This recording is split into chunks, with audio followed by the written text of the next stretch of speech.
ഈ മാജിക് എന്ന് പറയുന്നത് ആൾക്കാരെ പറ്റിക്കുന്ന ഒരു പരിപാടി തന്നെയല്ലോ. മാജിക് എന്ന് പറയുന്നതേ ആൾക്കാരെ പറ്റിക്കലല്ല, അതൊരു കലയാണ്. അപ്പം ഗോപിനാഥ് മുതുകാട് ശമ്പളം കയറ്റുന്നുണ്ടോ? ഇല്ല, ഞാൻ 27 വർഷമായി മാജിക് അക്കാഡമി തുടങ്ങിയിട്ട്. 27 years ആയി. 96 തുടങ്ങുന്നത്. ഇതുവരെ ഞാൻ 1 രൂപ ശമ്പളം മേടിച്ചിട്ടില്ല. എന്നാലും നീ ഈയിടെയായിട്ടും നന്നായിട്ടുണ്ട്. ഉണ്ട്, പക്ഷെ ഒന്ന് നന്നായി വരുമ്പോ എന്തെങ്കിലും പ്രശ്നങ്ങൾ ഉണ്ടാവുന്ന എന്റെ ജാതകത്തില്. അല്ല, അസല് ജാതകം. അപ്പൊ ഇവിടുത്തെ ഈ ചെലവെല്ലാം ഇവിടുന്നായിരിക്കും. ചാരിറ്റബിൾ സൊസൈറ്റി ആയിട്ട് ബന്ധം. ഞാൻ ഇവിടുന്നാണ് ഭക്ഷണം കഴിക്കുന്നുണ്ട്. അതെ, വയറ്റിപ്പഴപ്പല്ലേ. സ്വന്തം വീട്ടിലെ വല കയ്യെത്തി അടിക്കത്തില്ല, സമൂഹത്തിലെ മാറാല അടിക്കാൻ ഇറങ്ങിയിരിക്കുക. അതല്ല ഞാൻ പറഞ്ഞ ഗോപിയേട്ടൻ എനിക്ക് ചെലവ് വാടക, ഇതുവരെ വണ്ടിക്കൂലി പോക്കവേ ഒരു പ്രയോജനം ഇല്ലാതെ ഇതിന്റെയൊക്കെ പുറകെ നടക്കാൻ എനിക്ക് എന്താ വട്ട? നമുക്ക് എന്തെങ്കിലും ഞാൻ ഒക്കണ്ടേ? കംപ്ലീറ്റ് ചെലവ്. അല്ല, അതിനു വേണ്ടിയിട്ട് ഞാൻ ഇത്തിരി മോട്ടിവേഷൻ പ്രോഗ്രാം ഒക്കെ ചെയ്യുന്നുണ്ട്. പിന്നെ യൂട്യൂബ്, ഫേസ്ബുക്കിൽ എനിക്ക് ഇതുണ്ട്, ഒരു ചെറിയ വരുമാനം വരുന്നത്. എന്നാലും കുഴപ്പമില്ല. എന്റെ ദുരിതാശ്വാസ ഫണ്ടിലേക്ക് നിങ്ങളൊക്കെ കൈ അയച്ച് സംഭാവന ചെയ്തു പ്രൊഫസർ പറഞ്ഞു. ഇനിയും സഹായങ്ങളൊക്കെ വേണ്ടി വരും കേട്ടോ. എനിക്കിപ്പോ അങ്ങനെ ചെലവ് വരുന്നില്ല. ചിലരെ കണ്ട അങ്ങനെ തോന്നില്ല.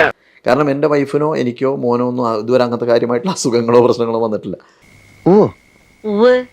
അങ്ങനെ നാളെ വരികയാണെങ്കിൽ എന്തെന്നുള്ളതിനെ പറ്റി ചിന്തിച്ചിട്ടുള്ളൂ. എന്റെ ഉദ്ദേശത്തിൽ ശുദ്ധിയില്ലേ സാർ? ഉണ്ടുണ്ട്, വേണ്ടോളം ഉണ്ട്. തുറന്ന് ചോദിക്കുന്നുണ്ട്, വേറെ ഒന്നും തോന്നരുത്.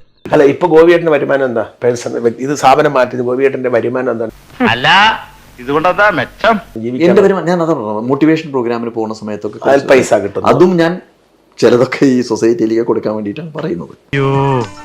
അനാഥരെ സഹായിക്കുന്ന കാര്യത്തിൽ ഞാൻ ഒരു കണക്കും നോക്കാറില്ല. അങ്ങനെ ശീലിച്ചു പോയി. 1,00,000 രൂപയായിട്ട് ഇറങ്ങിയാലും ശരി, തിരിച്ചു ചെല്ലുമ്പോ കാലണ കാണില്ല. എനിക്ക് അങ്ങനെ ഒരു പൈസയുടെ ആവശ്യം വരുന്നില്ല. യൂട്യൂബും ഞാൻ പറഞ്ഞില്ല, ഞങ്ങൾ പുറത്തുനിന്ന് ഭക്ഷണം പോലും കഴിക്കാറില്ല. നാളെ ഞാനൊരു വലിയ പണക്കാരനായി മാറുമ്പോ അഹങ്കാരം വരാതിരിക്കാൻ വേണ്ടിയാ. അങ്ങനത്തെ ചെലവ് നമുക്ക് വരുന്നില്ല, അതുകൊണ്ടാണ് പറയുന്നത്. ഈ കൈകൾ മാർപ്പാപ്പയെ പോലെ പരിശുദ്ധമാണ്. പിന്നെ ഇപ്പൊ ഞാൻ പറയാം, ഈ ഷർട്ട് എനിക്ക് ഷാൻ എന്ന് പറയുന്ന ലണ്ടനിലെ സുഹൃത്ത് വാങ്ങിച്ചു തന്നതാണ്.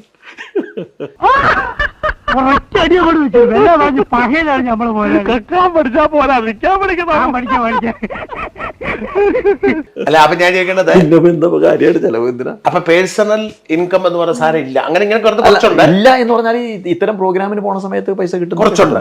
പരോപകാരമേ പുണ്യം, പാപമേ പരപീഡനം. കുറച്ച് വരും, അത് കുറച്ചും കൊണ്ട് വരുന്നുണ്ട്, അതേ ഉള്ളൂ. അല്ലാതെ ഈ സംവിധാനത്തിൽ നിന്ന് ഒരു പൈസ എടുക്കുന്നില്ല.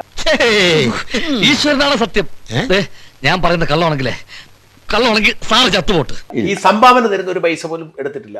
ഇല്ല, നെവർ നെവർ നെവർ. ഹരിചന്ദ്ര, എന്റെ അടുത്ത് വേലയിറക്കല്ലേ. നിന്നെ എനിക്ക് അറിഞ്ഞൂടെ? അവനവന്റെ ഉത്തരവാദിത്വം മറക്കുകയും ചെയ്യും, സ്ഥാപനത്തിന്റെ ഉടമയെ വിമർശിക്കുകയും വേണം.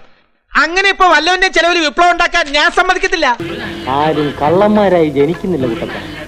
സാഹചര്യങ്ങളുടെ സമ്മർദ്ദം കൊണ്ട് ചിലർ കള്ളന്മാരാകുന്നു, ചിലർ മന്ത്രിമാരാകുന്നു. അവസരങ്ങൾ കിട്ടുന്ന പക്ഷം അവരും നേർവഴി.